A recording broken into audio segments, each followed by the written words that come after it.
बिस्मिल्लाहिर्रहमानिर्रहीम। आप देख रहे हैं मगर ट्रैवल्स। ओमान की गवर्नमेंट के हवाले से ओमान की जो सुप्रीम कमेटी है, इस हवाले से ये एक डिसीजन इनका यूट्यूब पे काफ़ी ज़्यादा चल रहा है कि जो एनओसी है वीज़ा ट्रांसफ़र करने के लिए या बाकी कुछ चीज़ों के लिए, तो एनओसी ख़त्म कर दिया गया है।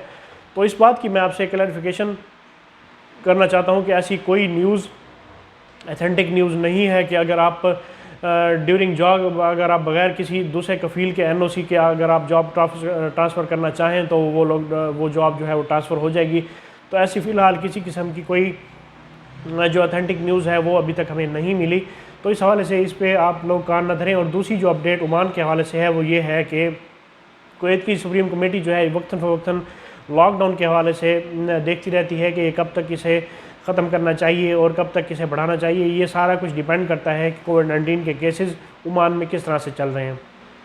अगर ओमान में कोविड-19 के केसेस कम हो जाते हैं तो उसमें लॉकडाउन में नरमी हो जाती है, और इनकेस अगर उसमें जो लॉकडाउन के साथ ही जो केसेस हैं वो बढ़ जाएँ तो इस हवाले से लॉकडाउन में भी इजाफा कर दिया जाता है। रिसेंटली अभी उसमें कुछ रिलैक्सेशन दी गई है, जिसमें 8 अप्रैल से लेकर 13 अप्रैल तक लोगों को इजाज़त दी गई है कि वो लोग अपना रमज़ान शरीफ से पहले ही अगर उनके कोई काम है तो वो निपटा लें। और इस हवाले से उन्हें रिलैक्सेशन दी गई है। जो लॉकडाउन है इस हवाले से उनकी जो टाइमिंग अभी फ़िलहाल है वो 8 से 5 है, शाम 8 से 5 अब टाइमिंग कर दी गई है। और उसके बाद जो रमज़ान शरीफ में टाइमिंग होगी वो 9 से 4 इन लोगों ने कर दी है। तो ये ओमान के हवाले से कुछ अपडेट्स थी जो आपसे डिस्कस करनी थी। इस वीडियो को अपने दोस्तों के साथ शेयर कीजिए और मुझे अगली वीडियो तक के लिए इजाज़त दें। अल्लाह पाक हम सब कामयाब नासिर हो। अल्लाह हाफ़िज़।